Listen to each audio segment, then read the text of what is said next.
Wow! Sana lagi nasa mood si boss. Sigaw ng isang katrabaho niya. Oo nga, mukhang in love. Ang swerte naman kung sino man yon. Narito ba yon? Sino kaya? Tanungan ng mga to. Guys, hindi nyo na kailangang hanapin kung sino siya. Natatawang sabi ni Sebastian sa mga to. Makikilala na ba namin yan, sir? Kantsaw ng mga naroroon. Oo nga, narito ata siya eh. Palingalinga pa ang mga to sa paligid. Sino kaya siya? Huwag na kayo maghanap sa malayo. Baka mamaya yung nagugustuhan ko kaharap nyo na. Patuloy pa si Sebastian sa pagpapahula sa mga to. Sir, ako ba? Tumayo sa Irene, saka inayos ang sariling buhok. Naku, malapad pang kamay mo sa akin. Nagkatawanan ang mga naroroon sa sinagot ni Sebastian. Alam niyo sir, para kayong kapatid niyo, yan din ang sinabi sa akin. Saka naupo to habang nakanguso. Nais niyo ba siya makilala? Paniniguro nito sa mga naroon. Sino sir? Halos magkakasabay na tanong ng mga to.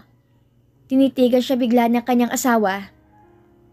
Ang totoo guys, I'm already taken. Nakangiting sabi ni Sebastian sa kanyang mga empleyado. Nagkagulo ang mga to at kaagad na umugong ang bulungan ng mga to. Si Sabrina naman ay hindi nakapagsalita sa biglang pag-amin ng lalaki. Kilala ba namin siya sir? Tagasan siya? Katrabaho ba namin? Nangungulit ang mga to ng kasagutan. Ngunit walang plano si Sebastian na sagutin yon.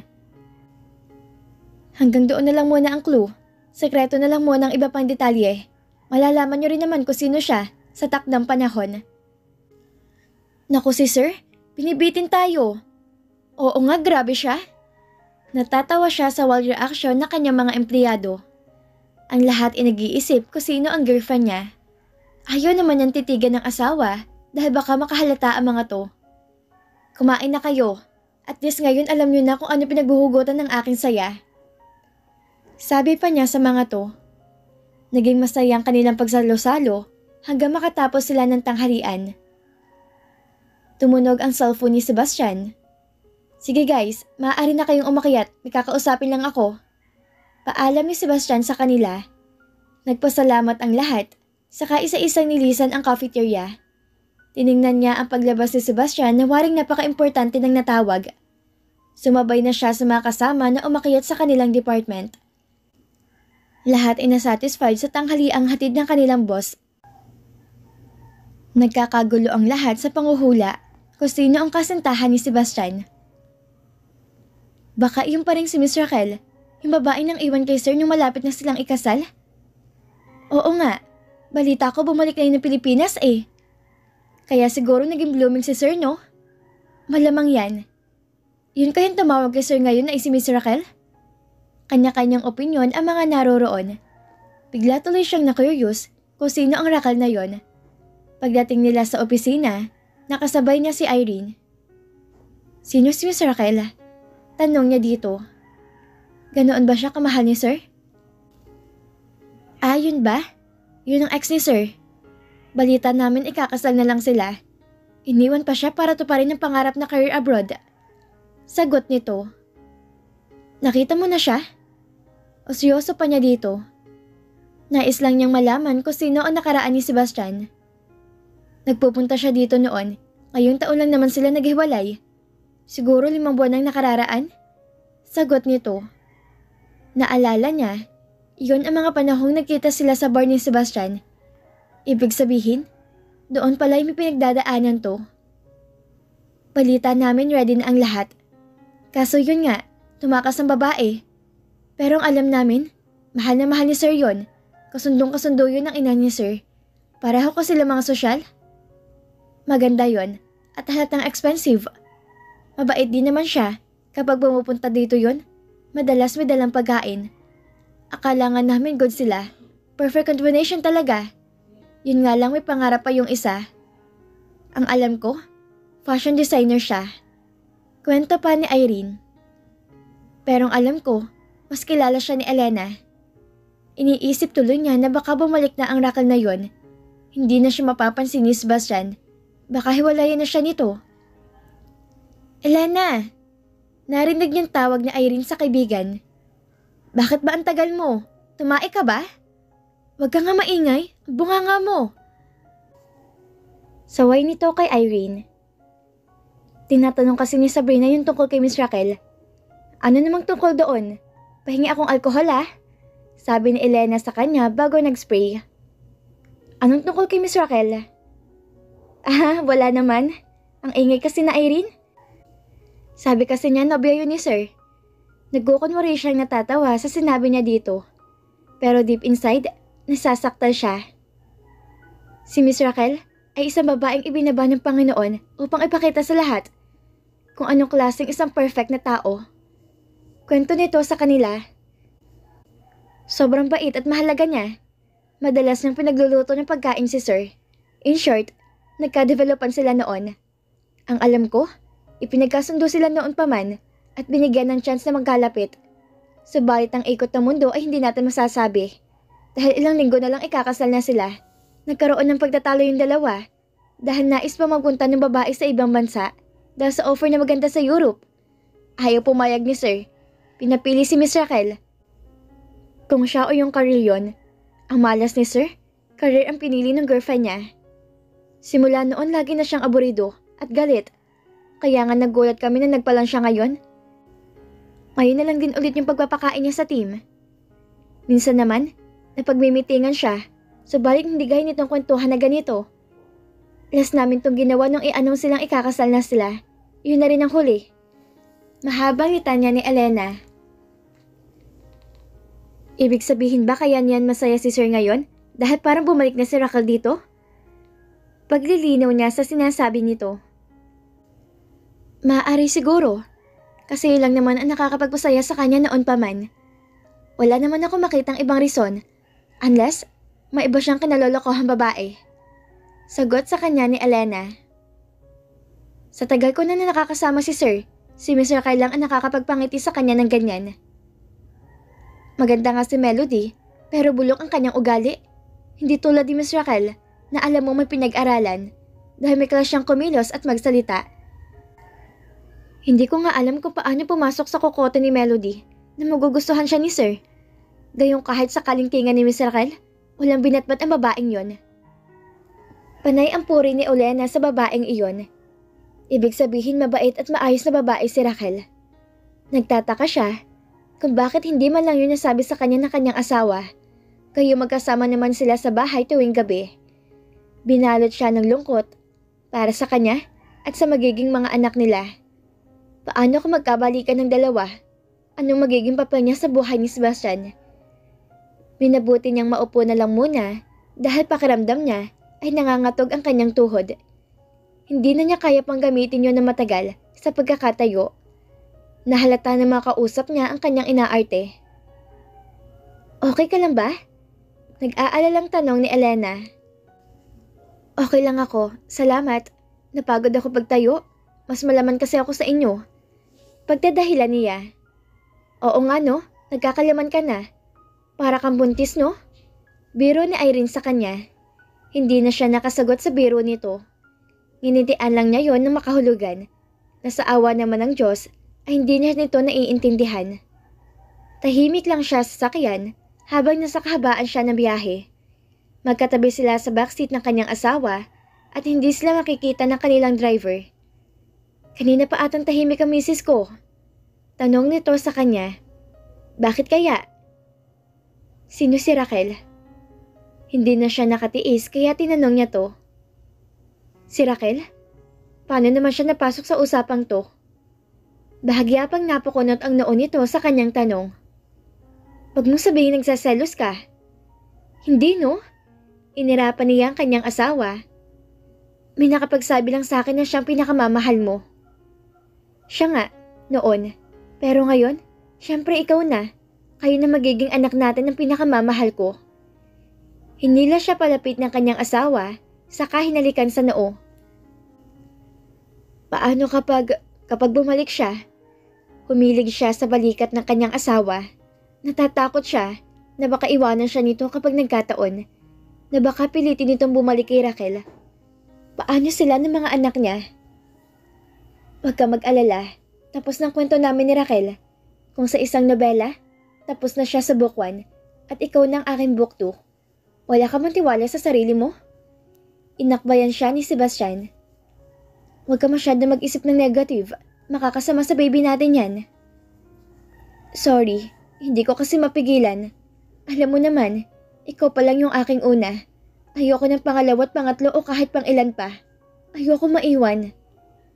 Naging anyas na lang siya sa kanyang isinagot dito. Naiintindihan naman kita. At hanggang kaya ko, kahit hindi ko man kaya, hindi kita iiwanan. Ayoko lumaki ang mga anak natin na hindi kompletong kanilang pamilya. Hinigpitan nito ang pagkakahawak sa kanya. Parang sinasabi ng yakap nito na huwag siya mag-alala at hindi siya pababayaan ni Sebastian. Ngunit ang takot na kanyang nararamdaman ay nanatili pa rin sa kanyang puso. Hindi niya maiwaksi ang damdamin yon, lalo pa sa mga malaman niya kanina. Buhat sa kanyang mga kasamahan, marahil ay mahal na mahal talaga ni Sebastian si Raquel. Narating nila ang kanilang tahanan na hindi na nagkakaroon pa ng kahit anong pag-uusap. May sasakyan sa labas ng kanilang gate. Nangunot ang noo ni Sebastian sa nakita. Si Sabrina naman ay nakatingin lang sa asawa. Sino kaya yan? Tanong nito Sabrina. Napalunok siya. Kilala niyang sasakyang yon. Kanina lang pinag-uusapan nila yon ni Sabrina. Pero ngayon naroroon na sa harapan ng bahay nila. Hindi pa ba tayo bababa? Tanong pa ni Sabrina sa kanya. Baka bisita mo yan. Mukhang sa bahay tagampake niya. Huminga siya na malalim bago binuksan ang pinto. Ipinagbukas mo ng driver ang kanyang asawa. Paglabas niya ng kotse, bumaba din ang babaeng lola ng sasakyang iyon. Agad itong tumakbo palapit sa kanya at sinalubong siya ng yakap at halik. Oh my God baby, I miss you. Lumambitin pa to sa leeg niya. Bakit hindi mo ako tinatawagan? Sandali. Napatingin siya kay Sabrina na nakatingin lang din sa kanila. Hinihintay nito ang magiging reaksyon niya. Bakit? Nangunot ang noon ni Raquel nang hawakan niya to at ilayo. Anong ginagawa mo dito? Tanong niya dito. Namimiss kita. Ang tagal mo nang hindi nagparamdam sa akin. Nagtatampo ka pa rin ba? Sorry na. Sayang kasi yung opportunity kapag hindi ko tinanggap yung offer nila sa akin. Paliwanag nito sa kanya. Pero ngayong bumalik na ako, babawi ako sa'yo. Pangako. Nagtaas pa ng kamay ang babae. Saka muli siyang niyakap. Umalis ka na walang paalam? Tapos ngayon bigla kang susulpot dito na parang walang nangyari? Sasabihin mong namimiss mo ko? Ano ko?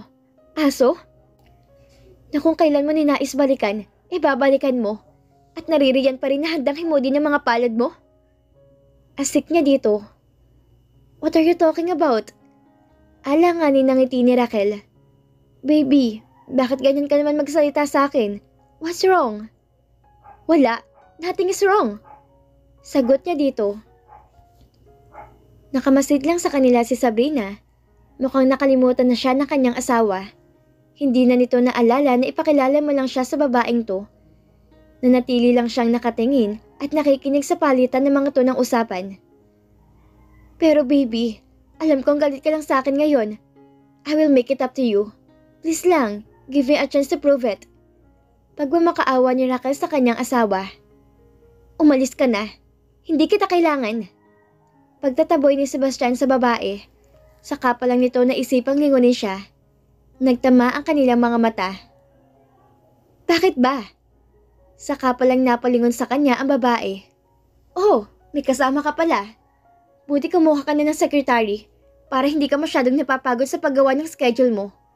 Stay in ba siya? At napagkamalan siyang sekretary ng babaeng to. Inis na inis siya sa kanyang nakikita at mukha namang walang balak ang kanyang asawa na ipakilala siya nito bilang kabiyak. Ninitian niya lang si Raquel. Hindi ko siya sekretary. Sabi ni Sebastian. Ano mo siya? Pinsan? Hindi rin. Asawa ko siya. Doon pa lang siya nakahinga ng maluwag sa sinabing yon ng kanyang asawa. Ha? Anong asawa? Paanong asawa? Hindi man tayo naghiwalay ah. Gulat na tanong ni Raquel. Noong panahong iniwan mo ko, yun ang panahong sinabi ko sa sarili ko na wala na tayo. Nilapitan siya ni Sebastian at inakbayan. No! No! Napaatras ito. Galit ka lang sa akin kaya mo sinasabi yan. Hindi maaari na basta mo lang akong ipagpalit sa isang ordinaryong babae lang. Hindi ako makakapayag. Ginawa ko na. Gaya ng ipagpalit mo ako sa iyong karir. Matagal na, Raquel. Matagal ko na dapat tinanggap sa aking sarili na hindi mo ko kayang i-priority. Sana matagal na ako nag-move on. Pero sino mag-aakala makikilala kong babaeng para sa akin sa hindi inaasahang pagkakataon? Sagot ni Sebastian dito. Pero nangako ka sa akin. At pangako mo na ako lang iyong mamahalin. Nasaan na? Hindi mo na ba kayang tuparin? May luha na sa mga mata nito. Hinahanap ko rin yan noong panahong iniwan mo ko. Halika na, Sabrina. Malamig na dito sa labas. Nakaakbay sa kanyang asawa.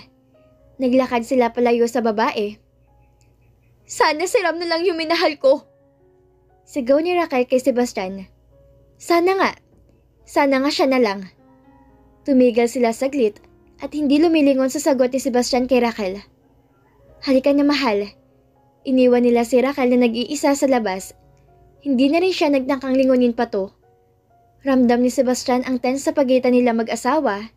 Hindi nagsasalita si Sabrina habang sila ay kumakain.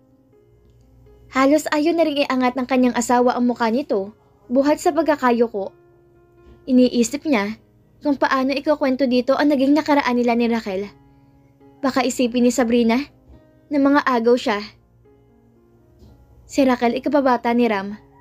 Bungad ko sa aming usapan na ikinaangat ng kanyang paningin. Sila ang nauna bago kami.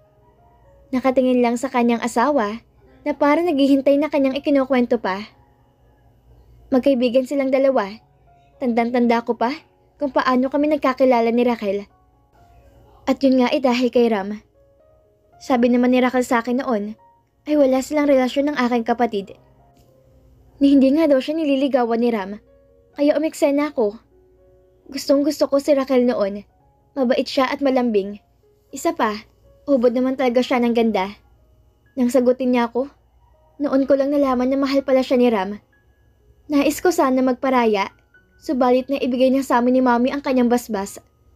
Anak mayaman din kasi siya, kaya siya ang nais ni Mami para sa akin. In short, inagawan ko si Ram nang hindi ko namamalayan. Hanggang nagkamabutihan talaga kami. At nang ninais ko ng pakasalan siya, doon naman nagkaroon ng offer sa kanya sa ibang bansa. Umalis siya nang hindi ko namamalayan. At iyon na yung araw na nagkita tayong dalawa. Hinawakan niya ang kamay ni Sabrina. Nakaraan ko na siya. Pas na. Ikaw nang aking hinaharap ngayon. Kayo ng ating mga anak. Iniangat niya ang kamay ng asawa, saka hinalikan. Ang nakaraan ay tapos na. Nag-uumpisa na nga tayo ng panibagong yugto ng buhay natin, hindi ba? Doon pa lang ngumiti si Sabrina. Natatakot ako na baka bigla mo akong iwanan dahil nariyan ang dati mo. Kimi nito ang sagot. Walang ganon. Hindi ko siya babalikan at lalong hindi kita ipagpapalit. Nakangiti niyang tugon dito. Alam ko ang nararamdaman mo. Assurance ko sa'yo na pinakasalan kita, hindi ba? Walang makakapaghiwalay sa ating dalawa. Maraming salamat. Sana nga tuparin mo yan. Hindi ko alam kung anong gagawin ko kapag mag-isa lang ako nagtaguyod sa mga anak natin. Naluluhang tugon ni Sabrina. Alam ko naman na hindi mo ko kayang i-public totally. Pero alam ko rin na ginagawa mo yun para sa akin. Maraming salamat sa iyong pag-unawa.